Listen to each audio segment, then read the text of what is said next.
Buenos días. Nosotros somos Rodrigo Arriondo, Sebastián Pisati y Fernando Secor Mácora, y nuestro trabajo se titula Análisis de la movilidad sostenible en Europa y Latinoamérica.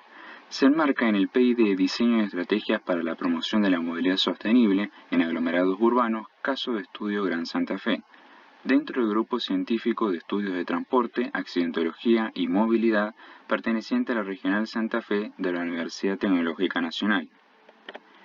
La metodología de trabajo consistió, en primer lugar, en una búsqueda de antecedentes. Así fue como se encontraron diversas publicaciones y trabajos. Después, se procesó toda la información recolectada y se realizó un análisis de las normativas y medidas impulsadas, tanto desde los estados como de algunas organizaciones no gubernamentales. Y por último, se estableció una comparación entre las situaciones actuales en cuanto a movilidad sostenible de ambas regiones. Luego del análisis bibliográfico, se detectó que existe un problema generalizado a nivel mundial.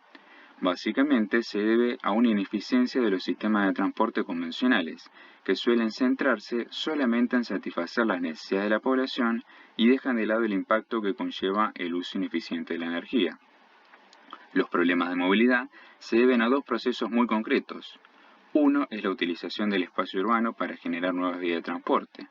Esto lleva a disminuir el espacio físico para construir y desarrollar la ciudad, con la consecuencia de que se produzca un crecimiento hacia las afueras que hace que las distancias resulten cada vez más largas, generando la necesidad de utilizar vehículos motorizados. Y el otro proceso es la utilización de los suelos para un único tipo de actividad. Esto genera que la cantidad de desplazamientos que se dan en una ciudad aumente debido a la distancia entre las distintas actividades que se realizan. Así se establece que la movilidad sostenible busca lograr un equilibrio social, económico y ambiental entre los diferentes medios de transporte.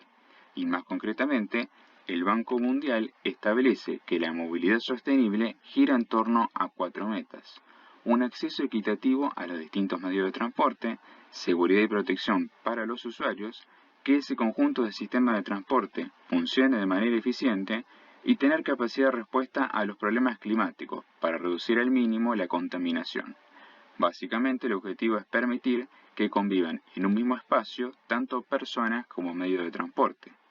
Así surgieron medidas a corto, mediano y largo plazo en el mundo que buscan fomentar la movilidad ciclista, incorporar vehículos eléctricos, proponer áreas de baja velocidad de circulación, promover la peatonalización y restringir la circulación en zonas céntricas. En Europa, se presenta una amplia gama de documentos y medidas que apuntan a movilidad sostenible desde hace unos años. La mayoría están impulsadas por el Parlamento Europeo. Entre ellos están el Libro Verde sobre el Medio Ambiente Urbano, la ratificación del Protocolo de Kioto y la Guía de Políticas Cicloviarias Urbanas. En el 2001 se publica el primer Libro Blanco del Transporte, que comienza a hablar de la adaptación del transporte público a las personas con discapacidad. Y la versión del 2010 suma la necesidad de elaboración de planes de movilidad urbana. Entre las propuestas más recientes está el Pacto Verde Europeo. En general, todos los documentos tienen en común el fomento del uso de la bicicleta y el transporte público, la micromovilidad, la integración de los modos de transporte, la regulación de los accesos al centro y la creación de zonas de tráfico limitado. Al estudiar lo que ocurre en Latinoamérica, se detectó una ausencia de normativas específicas en movilidad sostenible, y los casos que se detectaron van en la misma línea por lo establecido en la Agenda 2030 de la ONU. En general, no existe una política a largo plazo que impulse un desarrollo del concepto de movilidad sostenible, sino que más bien son medidas aisladas. Algunos casos puntuales, como Chile, Colombia o México, apuntan a la movilidad eléctrica, mientras que otras ciudades, como Lima, proponen un reordenamiento urbano. Otras apuntan a la movilidad ciclista. Finalmente, como conclusión puede establecerse una diferencia temporal en políticas de movilidad sostenible entre Europa y Latinoamérica. Es decir, que tanto los ejes de acción como las formas de actuar e implementar políticas dirigidas hacia una movilidad sostenible son diferentes.